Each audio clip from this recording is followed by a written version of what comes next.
What would make you really happy? Retirement, leisure, so you can play lots of golf, lounge at a beach, maybe wake up at noon, have a martini.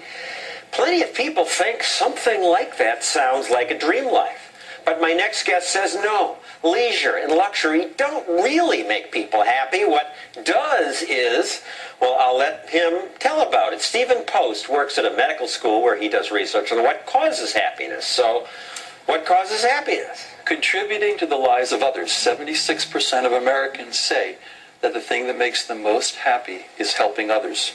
Giving to charity. Giving to charity economically, or doing face-to-face, one-on-one helping activity, absolutely. Even better doing face-to-face. Even better, because it involves more of the biological mechanisms in what's called now the care. You help another person sincerely, there's an emotional shift that occurs, and it's very healthy. And this is not just self-reporting, there are also brain tests. Oh yes, there are famous brain tests now from 2006. Jorge Moll, a famous neuroscientist at the NIH in Washington, he took people just like you and me off the street, and he brings you into a lab. He sits you down and he puts an fMRI device on your head. It's like a bathing cap, and it's got little electrodes that measure areas of activity in the brain. Different parts of the brain. Different parts of the brain, yes.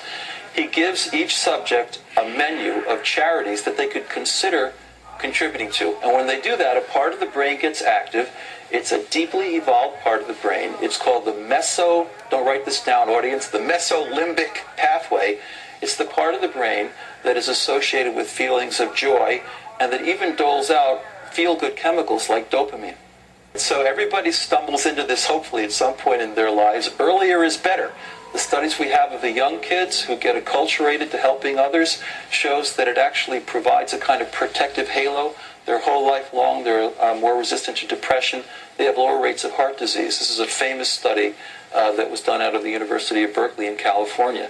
So get started early. We ought to recognize that this is a tremendously important lesson in our society. There are many cultural factors that somehow create the myth that our natures are utterly foul and corrupt. I don't say that our natures are perfect by any means. I'm not naive. But the bottom line is that when we stay in touch with that capacity to care and give, they have to do with person A and person B, typically in a face-to-face relationship which is healthy and helpful.